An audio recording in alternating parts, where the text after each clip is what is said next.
The pride of Israel testifies to his face. The pride of Israel testifies to his face.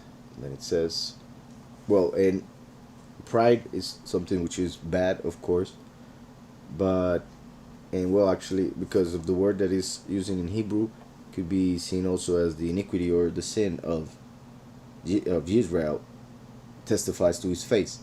And as we know, the last who comes as a prodigal son, and because of being born in confusion, falls in sin, like the prodigal son, because he taught the same false doctrine of the apostasy as everyone else, he becomes pretty much the pride which will have to testify against Israel, his own people.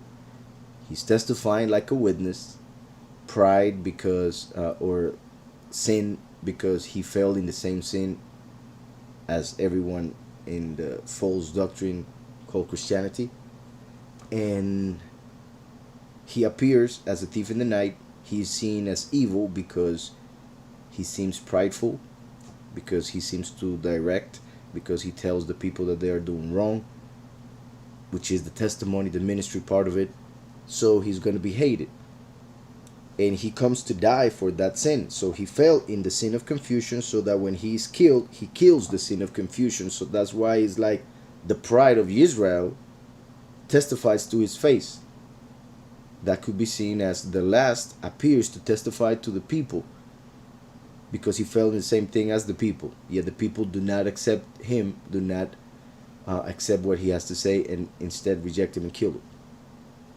But other than that, the obvious part, or what is being said here, is that the way Israel acts shows how sinful they are, how the fact that they are so proud regarding falsehood, regarding the false names, regarding, for instance, when it comes to Jewish people rejecting Messiah and putting curses on people who try to find Messiah in scriptures, stuff like that. All of that is pride, thinking that they are so right that they can forbid others from seeking knowledge, which shows that they are worried that you may find something, like the fact that they are wrong and they are following Satan. So the pride of Israel testifies to his face. Therefore Israel and Ephraim stumble in their iniquity. Yahudah also stumbles with them, because even the few were part of the many.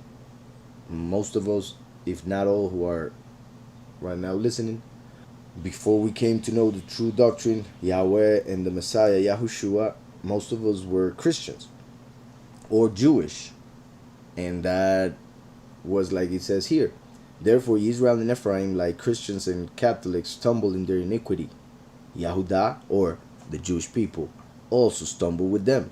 And also Israel and Ephraim and Yahudah shows how the witness like Moshe, or Eliyahu, witness like Moshe and Messiah, would have to come.